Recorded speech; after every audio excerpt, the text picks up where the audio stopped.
Los bolcheviques se dieron cuenta enseguida que tenían que conservar el poder que habían conseguido en octubre de 1937.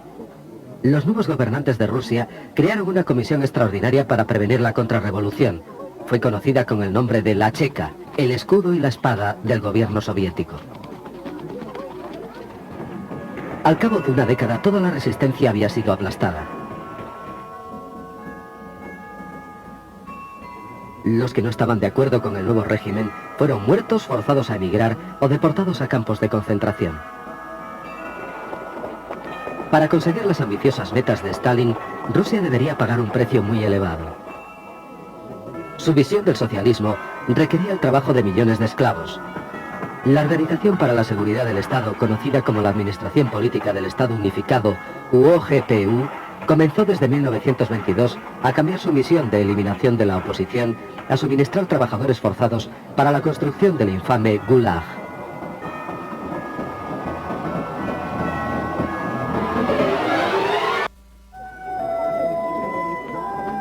El primer gran proyecto de la OGPU, un canal entre los mares Blanco y Báltico de poco valor práctico, debía demostrar al mundo el impresionante potencial soviético. El canal de Belomor cruzaba el árido terreno de la Rusia del Norte.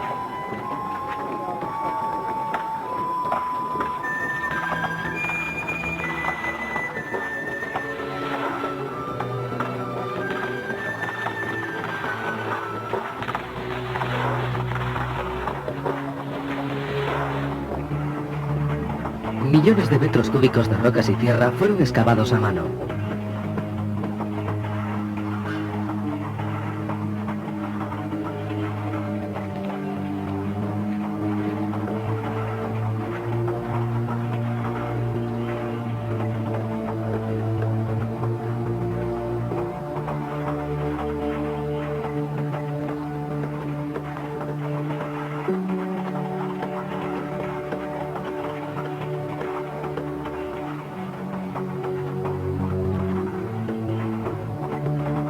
Docenas de diques y pantanos fueron construidos en menos de 20 meses. Incluso los noticiarios cinematográficos oficiales fueron testigos de estos horrores. Alexander Solzhenitsyn estimó la mortandad de los trabajadores forzosos en 1 millar de personas al día. Al cabo de un año, un número enorme de obreros había perecido, solo para ser sustituidos a continuación.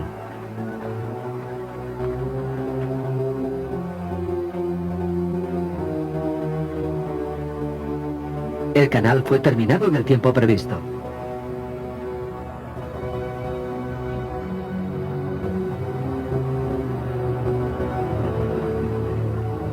Los dirigentes de la OGPU se lo comunicaron orgullosamente a Stalin antes de la celebración del 1 de mayo de 1933.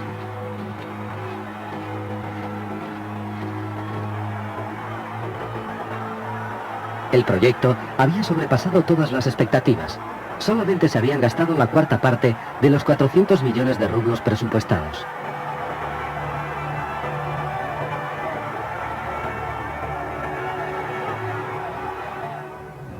En julio, Stalin, Voroshilov y Kirov viajaron a lo largo del canal de Belomor.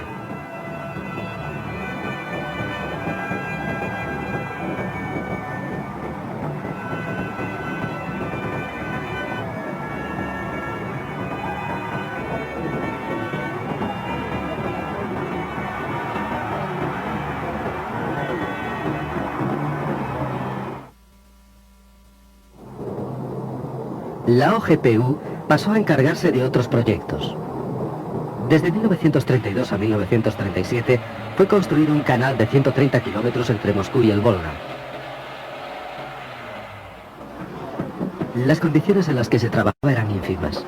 Esta nueva ruta unía a la capital soviética con los 5 mares, pero a un costo humano desmesurado.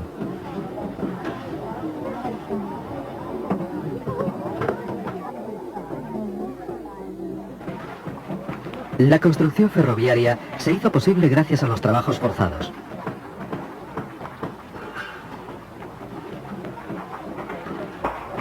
Los prisioneros del Gulag construyeron enormes complejos industriales en los Urales, Siberia y en el lejano norte.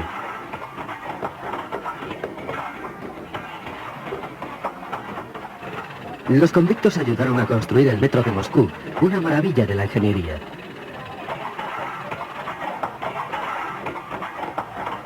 Los cortometrajes oficiales solamente mostraban a obreros entusiastas. Las revueltas llamaban poco la atención. En 1933, las condiciones de trabajo infrahumanas provocaron huelgas que fueron sofocadas por la OGPU.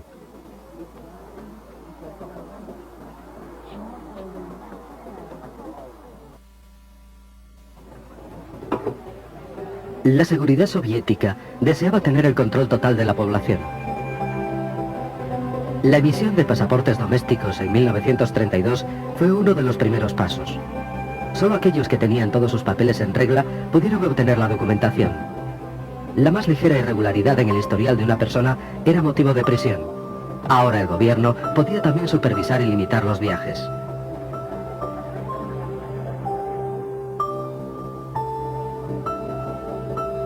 No contentos con esto, se realizaron todos los esfuerzos posibles para regular el pensamiento y los sentimientos de la población soviética, en particular los de la inteligencia.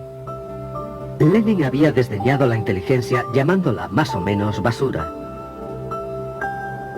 Desde los primeros días de la revolución en este estrato social había estado constantemente vigilado por la Checa. Los científicos, artistas, filósofos y escritores fueron los primeros en sufrir el exilio, la encarcelación y la ejecución.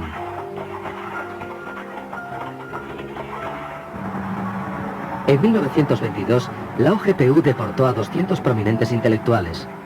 Los que permanecieron en Rusia tuvieron que soportar un peligro manifiesto. Con frecuencia, los agentes de la OGPU se ganaban falsamente la confianza de intelectuales eminentes. Por ejemplo, en 1921, el agente Yakov Agranov se hizo pasar por amigo del poeta Nikolai Gumilyov mientras apañaba una acusación contra él. Gumilyov fue denunciado por traidor y fusilado.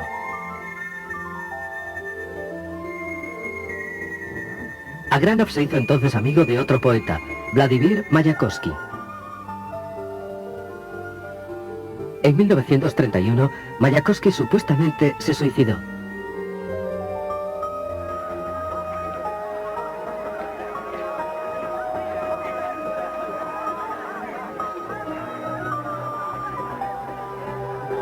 Todavía existen muchas dudas acerca de la muerte de otro genio de la literatura, Sergei Yesenin.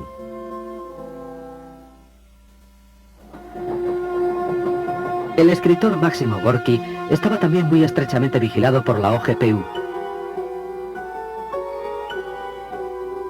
En 1928, Gorki aceptó en su residencia de Italia una invitación del gobierno soviético para volver a su patria. El delegado jefe de la OGPU, Henryk Yagoda, asumió la responsabilidad personal del éxito de la vuelta a Rusia y de su simultánea reeducación.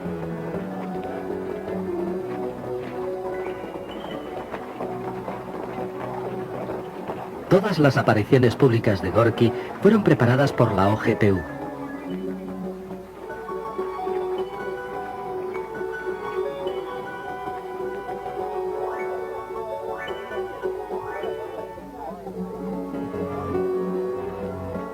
La gente que le rodeaba, incluyendo su cocinero y su jardinero, fueron seleccionados y controlados por la policía secreta.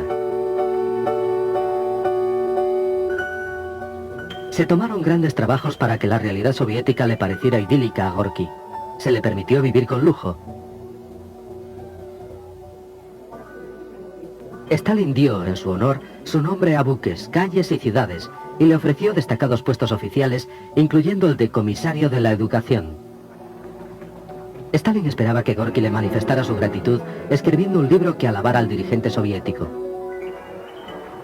De hecho, el régimen soviético ya había sido elogiado por algún eminente escritor occidental invitado a la Unión Soviética, entre ellos Bernard Shaw y Henry Barbuss. Misteriosamente, Barbuss falleció de repente en Moscú poco después que se publicase su libro en el que alababa a Stalin.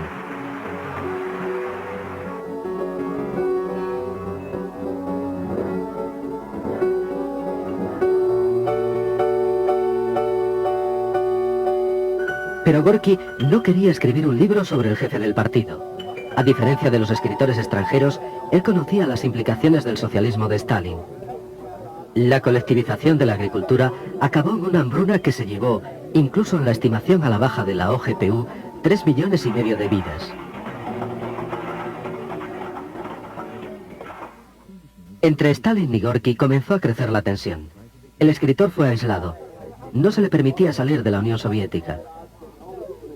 En 1934, Gorki sucumbió a las presiones y aceptó a dirigir la Unión de Escritores Soviéticos, que estaba manejada por el partido.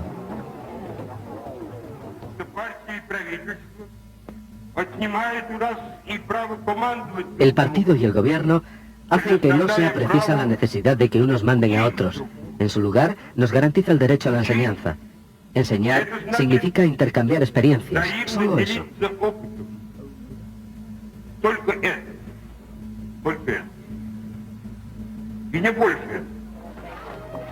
Con Gorki como escudo protector, tanto Stalin como la OGPU se aseguraron el dominio en el campo literario. Más de la tercera parte de los 600 delegados del primer Congreso de Escritores Soviéticos fueron víctimas de los horrores de la policía secreta.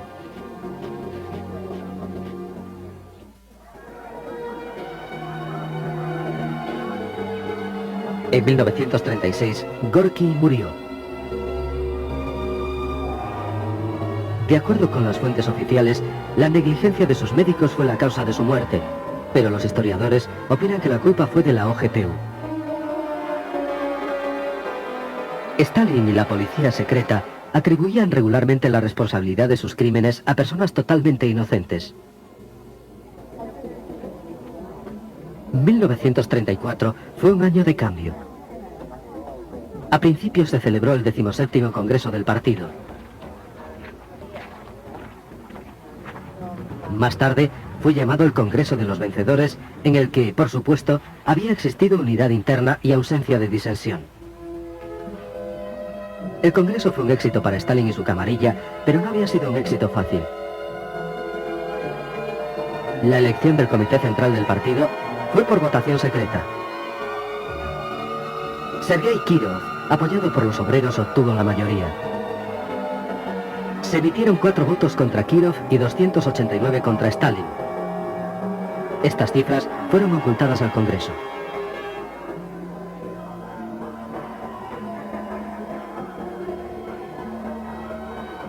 Stalin llevó a cabo un fraude masivo falsificando los resultados. Solo se contabilizaron 3 votos contra Stalin. El equipo de grafólogos de la OGPU descubrió quiénes se habían opuesto a Stalin. Su brazo derecho, Nikolai Yezhov, y sus subordinados incluyeron en la lista negra a los disidentes.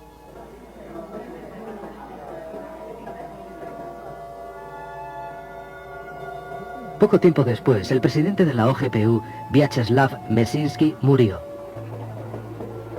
Fue enterrado con honores. Su equipo y muchos miembros del partido sospecharon que había sido envenenado por su adjunto, Yagoda. Stalin acusó de la muerte de Mesinsky a los seguidores de Trotsky. Genrikh Yagoda fue nombrado nuevo presidente. En 1934, Yagoda tenía 43 años. De aprendiz de grabador, había llegado a convertirse en un revolucionario profesional. Su boda con la nieta de Yakov Sverdlov le había asegurado un rápido ascenso en la jerarquía del partido. Se había afiliado a la Checa en 1920. Como adjunto de Mesinsky, había supervisado todas las operaciones domésticas de la OGPU. Stalin nunca puso en duda la lealtad de Yagoda. Este recibió el control no solo de la OGPU, sino también de la policía, de la Guardia Fronteriza, de los campos de concentración, prisiones y bomberos, todos ellos subordinados a una organización de reciente creación. El Comisariado Popular de Asuntos Interiores, la NKVD. La información pública acerca de las actividades de la NKVD estaba restringida. Se efectuaron llamamientos recabando el apoyo popular para la NKVD.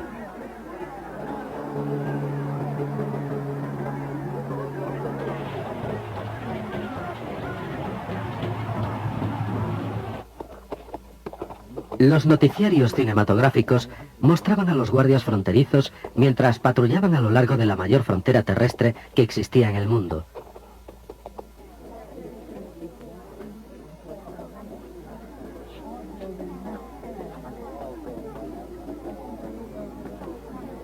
Todas las demás actividades permanecían secretas.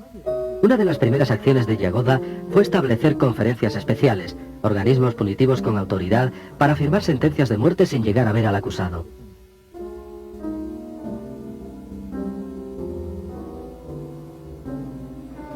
Las conferencias especiales fueron denominadas justicia de ametralladora. El genocidio de la policía estatal alcanzó todavía mayores proporciones y revistió mayor intensidad. Stalin necesitaba un pretexto para lanzar la más gigantesca campaña de terror de la historia. El 1 de diciembre de 1934 lo consiguió por fin. Sergei Kirov fue herido mortalmente en los cuarteles generales del partido en Leningrado.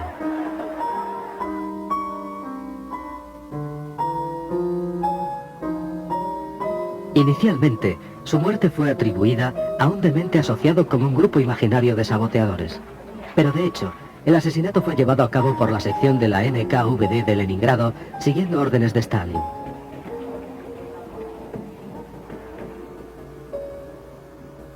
Las pruebas de que un matón de la NKVD había sido el autor de los disparos desaparecieron cuando todos los posibles testigos del asesinato fueron ejecutados. Posteriormente, Stalin acusaría a sus principales oponentes políticos, Grigori Zinoviev y Lev Kamenev, de la muerte de Kirov.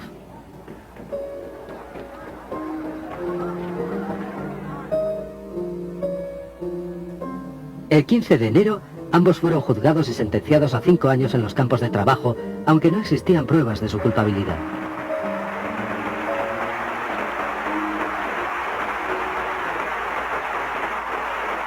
La época del terror había comenzado.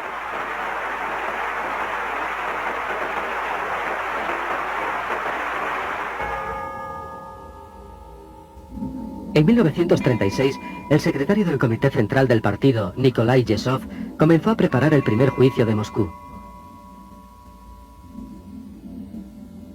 Los acusados fueron culpados de participar en una gigantesca conspiración anti-estalinista que supuestamente ligaba con Trotsky a Zinoviev, Kamenev y otros dirigentes de la derrotada oposición.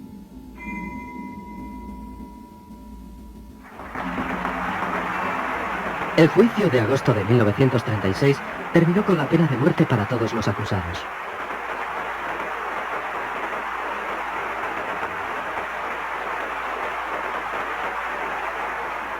En las semanas siguientes, juicios sumarísimos de la NKVD sentenciaron a miles de personas consideradas como desleales al régimen.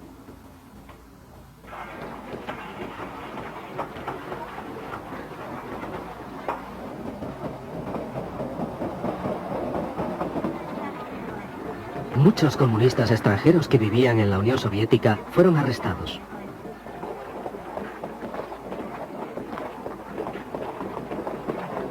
Yagoda reforzó el espionaje en el extranjero.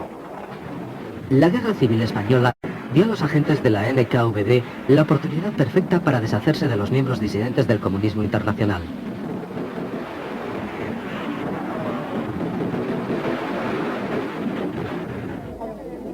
Aquellos comunistas extranjeros que se habían opuesto a Stalin y que temerariamente habían marchado como voluntarios a luchar en España fueron identificados y secretamente ejecutados durante las hostilidades.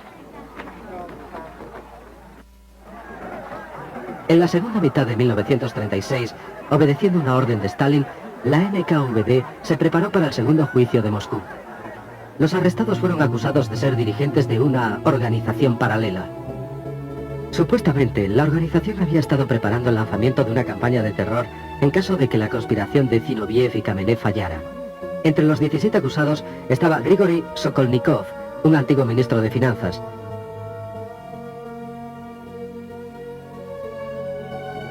Georgi Piatakov, que fue uno de los jefes de la industria pesada. Karl Radek, el famoso periodista, y otros. El 30 de junio de 1937, 30 personas completamente inocentes fueron fusiladas en los sótanos de la NKVD. 3 semanas más tarde, el comisario del pueblo para la industria pesada, Sergo Orsonikidze, murió súbitamente. Era uno de los más íntimos colaboradores de Stalin y su amigo personal. Se había sentido con derecho a criticar las decisiones de Stalin.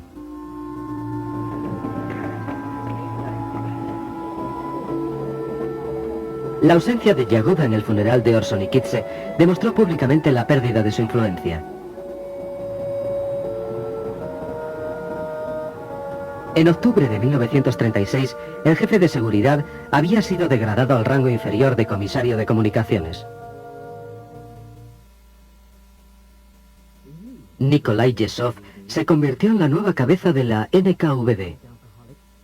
Un alcohólico crónico, estaba físicamente incapacitado, era patológicamente cruel y tenía pasión por cantar.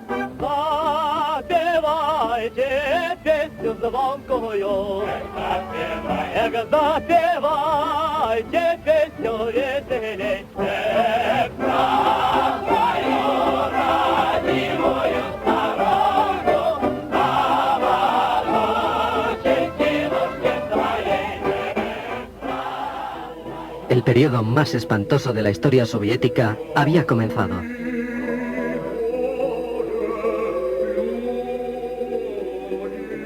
El viejo equipo dirigente de la NKVD se convirtió en la primera víctima de Yakov.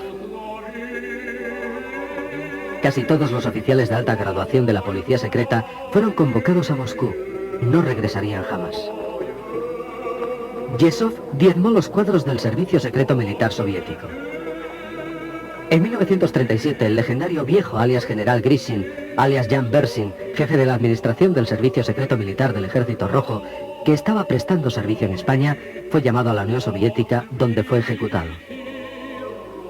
Al mismo tiempo, la NKVD eliminó a docenas de sus propios espías. Cadáveres sin identificar fueron encontrados en los oscuros callejones de París, Génova y otras ciudades. En junio de 1937, el terror golpeó al alto mando del Ejército Rojo. Los más distinguidos oficiales de alta graduación, Tukhachevsky, Yakir, Uborevich, Eidemann, Kork y otros, fueron acusados de conspiración antisoviética y ejecutados. Menos de un año después, los oficiales que juzgaron a Tukhachevsky y a sus compañeros fueron a su vez eliminados. El jefe supremo de la Fuerza Aérea, Yakov Alnis, el jefe de ejército del Extremo Oriente, Vasily Blyuker, el jefe de la región militar de Leningrado, Pavel Divenko, y el mariscal Alexander Yegorov perecieron juntamente con decenas de millares de oficiales de diversa graduación y posición. El éxito de esta purga fue celebrado en una reunión para conmemorar el 20º aniversario del aparato de seguridad soviético, que había comenzado con la Checa, continuó con la OGPU y estaba ahora encarnado en la NKVD. El acontecimiento se conmemoró el 20 de diciembre de 1937 en el Teatro Bolshoi. Anastas Mikoyan dijo: "Cada ciudadano de la Unión Soviética es un empleado de la NKVD". El aniversario fue celebrado también en todo el país.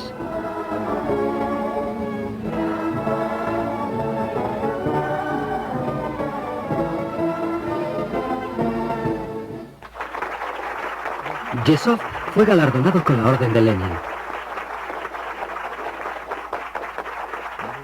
Unidades militares, empresas industriales e incluso maquinarias fueron llamadas en su honor como él. El infame Andrei Vyshinsky representaba a la acusación.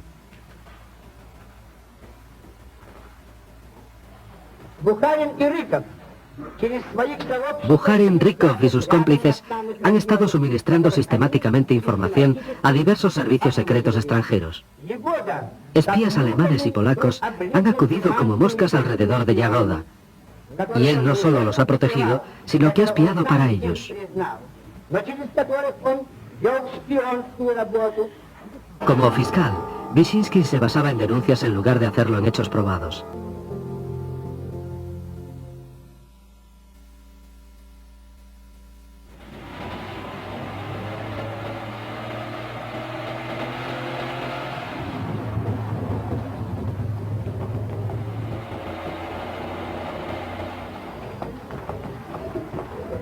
La justicia había desaparecido del Estado soviético. Se había eliminado sistemáticamente a los viejos bolcheviques y se había declarado la guerra a las masas populares. El futuro de cada individuo era peligrosamente incierto. La NKVD podía arrestar a cualquiera en cualquier parte y a cualquier hora.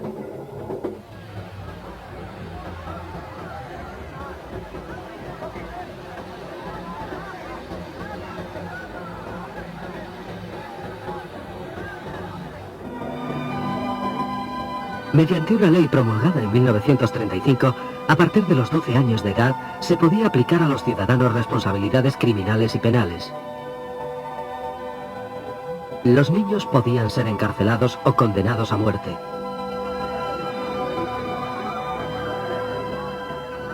Los horrores de la política de terror de Yezhov fueron denunciados en Occidente. Romain Rolland criticó el encarcelamiento de los niños. Andrei Gide condenó al régimen de Stalin por fascista.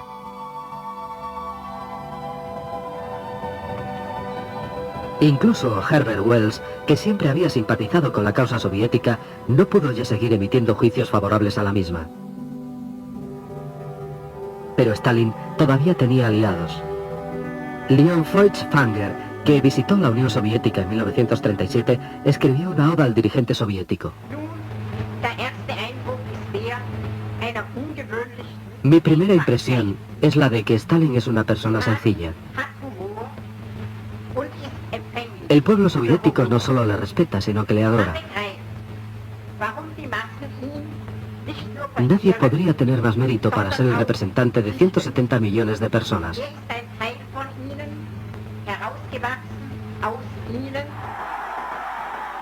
Feuchtwanger era uno de los que creía que el socialismo era el remedio de los problemas del mundo moderno.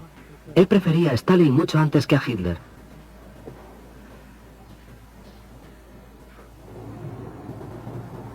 Stalin se había convertido en el auténtico dueño de Rusia.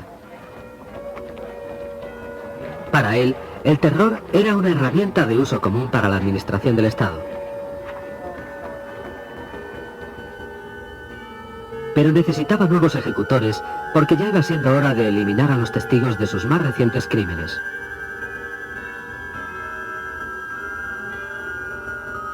El 28 de julio de 1938, Laurenti Beria fue nombrado adjunto a Yezhov. A diferencia de otros protegidos de Stalin, Beria no era solamente uno del apparatchik del partido, era además miembro de la policía secreta. En los años 20, su falsedad, insidia y fenomenal energía permitieron a Beria labrarse una rápida carrera en la Checa de Georgia.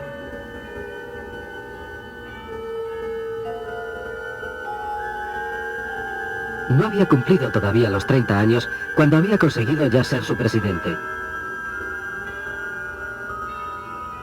En 1929 fue nombrado plenipotenciario de la OGPU para toda Caucasia.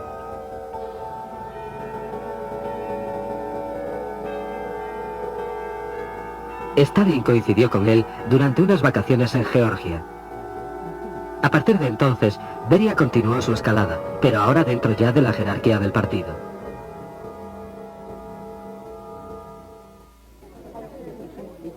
En 1931 fue nombrado primer secretario del partido en Georgia y en solo 5 años pasó, en palabras de Stalin, a establecer el orden propiamente dicho en la República.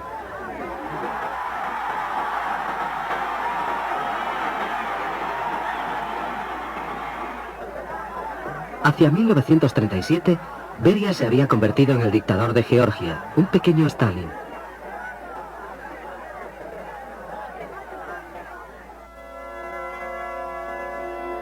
Se deshizo de todos sus oponentes, entre ellos del favorito de Stalin, Néstor Lakova, dirigente de la autonomía de Abjasia.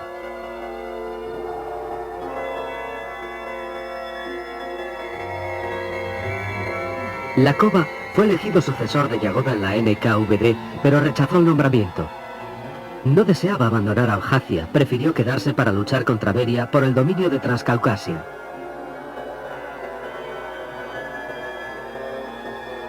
En 1936, Beria le envenenó en el curso de una comida.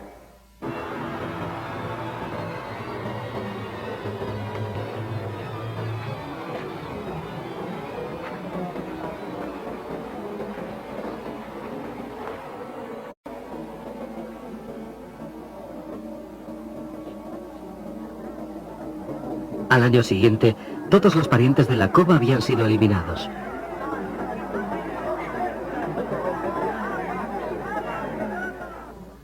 Cuando Stalin llamó a Beria a Moscú, este fue a verle sin ningún tipo de vacilación.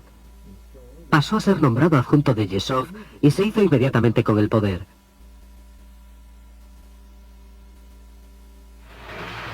El 9 de diciembre de 1938, la prensa anunció su nombramiento como jefe de la NKVD. Yezhov, como su predecesor Yagoda, fue denunciado y desapareció, así como los miembros de la NKVD que habían estado a sus órdenes, los mismos gloriosos hijos de la madre patria, como recientemente habían sido llamados en el Kremlin.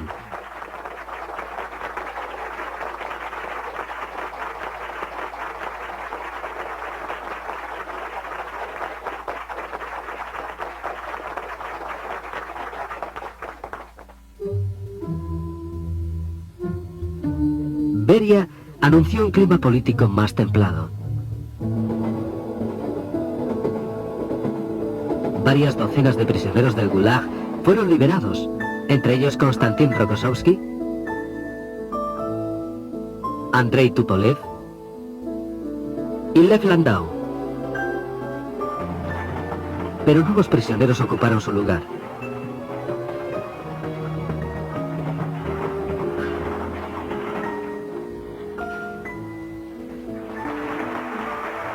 Entre las últimas víctimas de Stalin estaba su reciente favorito, el jefe del Komsomol, Alexander Kosarev. Para la juventud soviética, no existe nada más valioso que nuestro gran partido comunista bolchevique y nuestro querido camarada Stalin.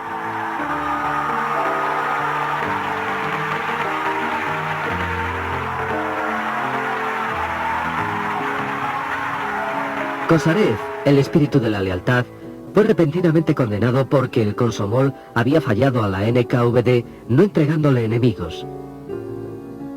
En noviembre de 1938, Beria en persona fue a arrestarle a su casa. 3 meses más tarde, Kosarev fue ejecutado. Entre las víctimas de Beria se incluyeron el director de teatro Vsevolod Meyerhold, acusado de apoyar a Trotsky y de espionaje a favor de 4 naciones. Nunca volvió de la prisión.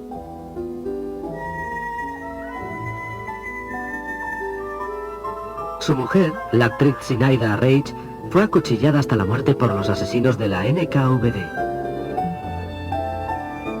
El periodista Mikhail Kolstov y el escritor Isaac Babel fueron acusados de actividades antisoviéticas y protrotskistas y fueron fusilados.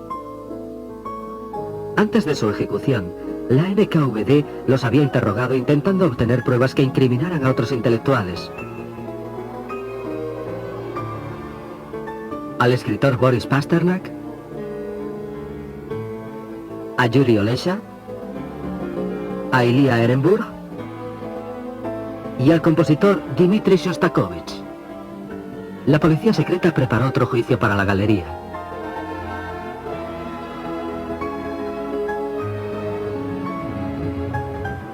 El clima político más templado de Beria no acabó con las torturas de los prisioneros. Beria participaba en ellas personalmente. Calladamente, los camiones encargados del reparto del pan se llevaban los cadáveres de los que habían perecido al crematorio. Sus cenizas eran esparcidas por los campos de una granja colectiva cercana a Moscú.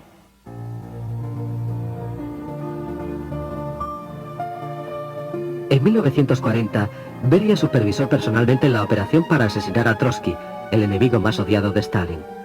La NKVD reclutó a Ramón Mercader. El español golpeó a Trotsky en la cabeza con un pico de montaña en su estudio de la Ciudad de México. El 21 de agosto, Trotsky murió.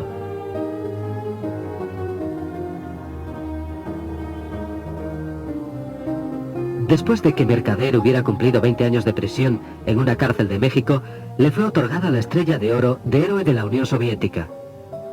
Murió en Cuba en 1978 y fue enterrado en Moscú con el nombre de Ramón Ivanovich López.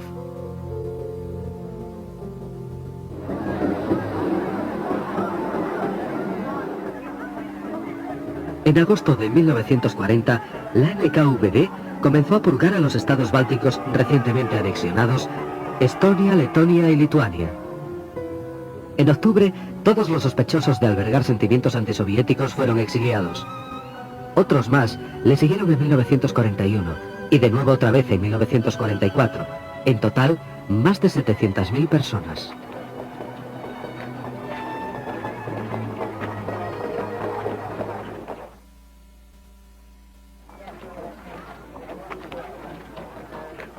La Unión Soviética estaba al borde de la guerra. El servicio secreto militar era el área de responsabilidad del comisario de defensa Semyon Timoshenko, pero era Beria quien tenía la información más actualizada sobre la próxima invasión nazi.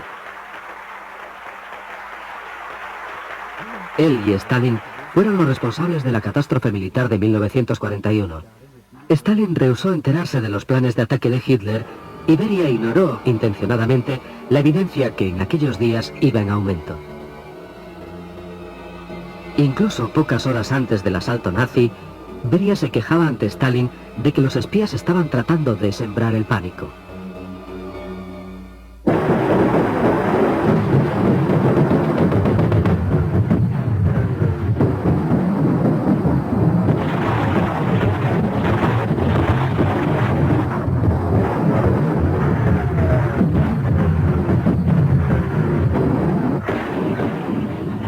La guerra trajo consigo más trabajo para la NKVD, pero ello no cambió sus métodos. Inmediatamente después del comienzo de la guerra, los trenes empezaron a transportar prisioneros al Gulag. Sus delitos eran diferentes esta vez: crear pánico mediante rumores, no haber entregado receptores de radio ni sus piezas, etc.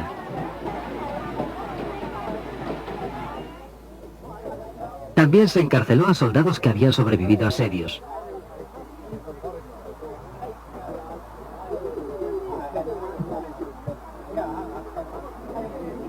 Civiles de territorios ocupados y a los que habían sido prisioneros de guerra de los alemanes.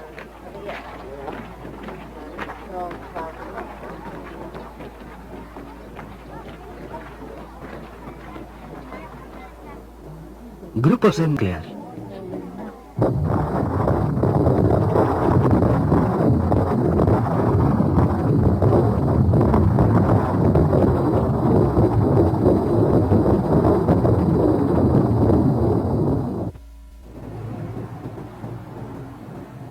El terror continuó con la ayuda de los fieles subordinados de Beria: Dekhanosov, Goglitze y Merkulov. Se hicieron planes para otra nueva purga, en parte para suprimir al Comité Judaico Antifascista. Después de la invasión nazi, Stalin convocó una reunión de los representantes del pueblo judío en Moscú.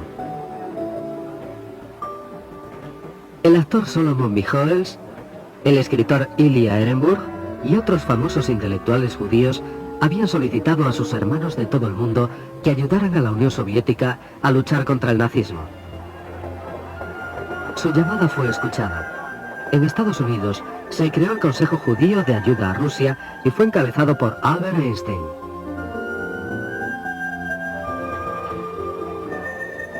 Después de la guerra, el comité ya no era necesario. En enero de 1948, su presidente Solomon Michoels fue enviado a Minsk para supervisar unas actuaciones teatrales. Iba acompañado por un experto en arte de la NKVD.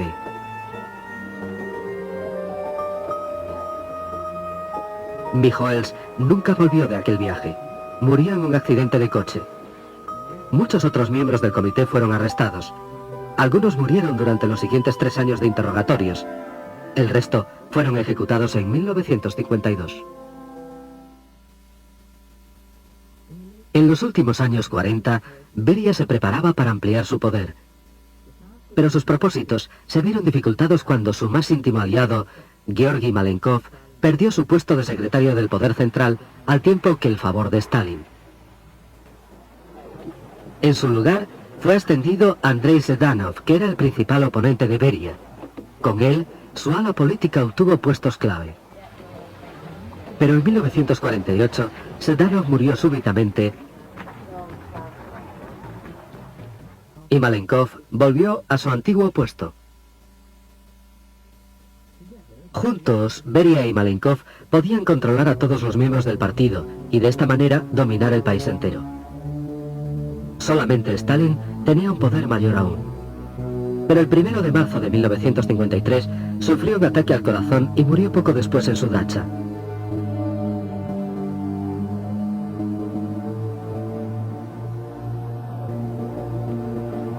El 9 de marzo, Beria pronunció un discurso de alabanza en el mausoleo de Lenin, dejando caer que él sería el siguiente jefe del partido. Beria intentó consolidar su poder. Nombró a Malenkov presidente del Consejo de Ministros. A una sugerencia suya, el personal de la seguridad del Estado y la policía fueron unificados bajo el mando del Ministerio de Asuntos Exteriores, dirigido por Beria. Beria planeaba eliminar a sus rivales de élite del partido: Molotov, Voroshilov, Kaganovich, Mikoyan, Bulganin y Khrushchev, y secretamente puso a sus hombres en alerta.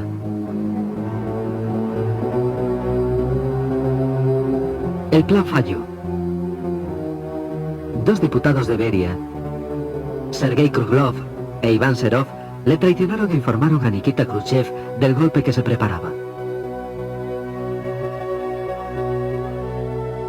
Khrushchev se adelantó a Beria y consiguió enseguida el apoyo de todos los dirigentes del Comité Central, en particular de Malenkov y Georgy Zhukov, adjunto al ministro de Defensa.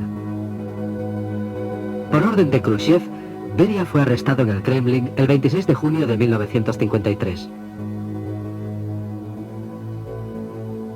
Medio año más tarde, fue ejecutado.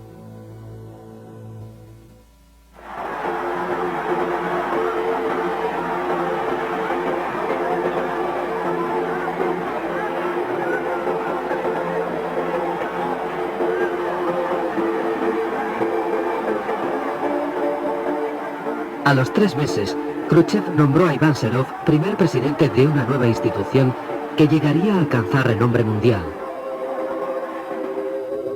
el Comité de la Seguridad del Estado, el KGB. Bajo esta nueva denominación, el servicio de seguridad soviético operaría durante más de 4 décadas, siguiendo la tradición de la Checa, de la OGPU y la NKVD.